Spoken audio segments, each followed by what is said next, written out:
John chapter 11. Now a certain man was sick, Lazarus from Bethany, the village of Mary and her sister Martha. And it was the Mary who anointed the Lord with perfume and wiped his feet with her hair, whose brother Lazarus was sick. So the sisters sent to him, saying, Lord, behold, he whom you love is sick. But when Jesus heard this, he said, This sickness is not to end in death, but is for the glory of God, so that the Son of God may be glorified by it. Now Jesus loved Martha and her sister and Lazarus. So when he heard that he was sick, he then stayed 2 days in the place where he was. Then after this he said to the disciples, Let us go to Judea again. The disciples said to him, Rabbi, the Jews were just now seeking to stone you, and are you going there again? Jesus answered, Are there not 12 hours in the day? If anyone walks in the day, he does not stumble, because he sees the light of this world. But if anyone walks in the night, he stumbles, because the light is not in him. He said these things, and after that he said to them, Our friend Lazarus has fallen asleep, but I go so that I may awaken him. The disciples then said to him, Lord, if he has fallen asleep, he will be saved from his sickness. Now Jesus had spoken of his death, but they thought that he was speaking of actual sleep. So Jesus then said to them plainly, Lazarus is dead, and I am glad for your sakes that I was not there, so that you may believe, but let us go to him. Therefore Thomas, who is called Didymus, said to his fellow disciples, Let us also go, so that we may die with him. So when Jesus came, he found that he had already been in the tomb 4 days. Now Bethany was near Jerusalem, about 15 stadia away, and many of the Jews had come to Martha and Mary to console them about their brother. Martha, therefore, when she heard that Jesus was coming, went to meet him, but Mary was sitting in the house. Martha then said to Jesus, Lord, if you had been here, my brother would not have died. But even now I know that whatever you ask from God, God will give you. Jesus said to her, Your brother will rise again. Martha said to him, I know that he will rise again in the resurrection on the last day.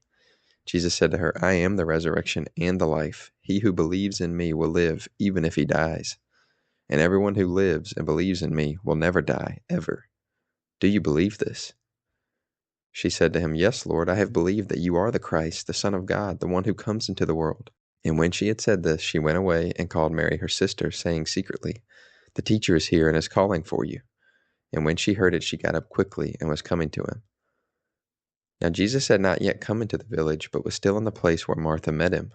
Then the Jews who were with her in the house and consoling her, when they saw that Mary rose up quickly and went out, they followed her, thinking that she was going to the tomb to cry there. Therefore when Mary came where Jesus was, she saw him and fell at his feet, saying to him, Lord, if you had been here, my brother would not have died. When Jesus therefore saw her crying, and the Jews who came with her also crying, he was deeply moved in spirit and was troubled, and said, Where have you laid him? They said to him, Lord, come and see. Jesus wept. So the Jews were saying, See how he loved him.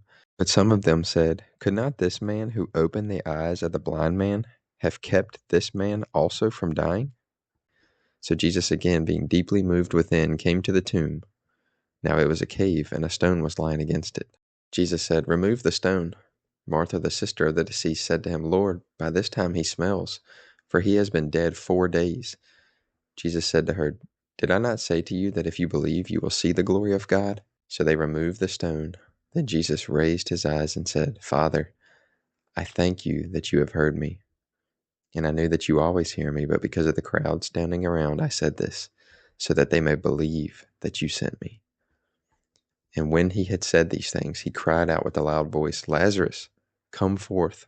The man who had died came forth, bound hand and foot with wrappings, and his face was wrapped around with a cloth. Jesus said to them, Unbind him and let him go.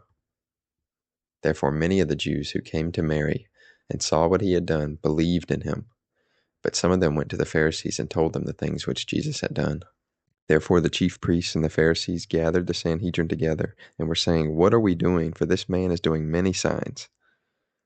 If we let him go on like this, all will believe in him, and the Romans will come and take away both our place and our nation. But one of them, Caiaphas, who was high priest that year, said to them, You know nothing at all, nor do you take into account that it is better for you that one man should die for the people, and that the whole nation not perish. Now he did not say this from himself, but being high priest that year, he prophesied that Jesus was going to die for the nation. And not for the nation only, but in order that he might also gather together into one the children of God who are scattered abroad. So from that day on they planned together to kill him. Therefore Jesus no longer continued to walk openly among the Jews, but went away from there to the region near the wilderness, into a city called Ephraim, and there he stayed with the disciples. Now the Passover of the Jews was near, and many went up to Jerusalem from the region before the Passover to purify themselves.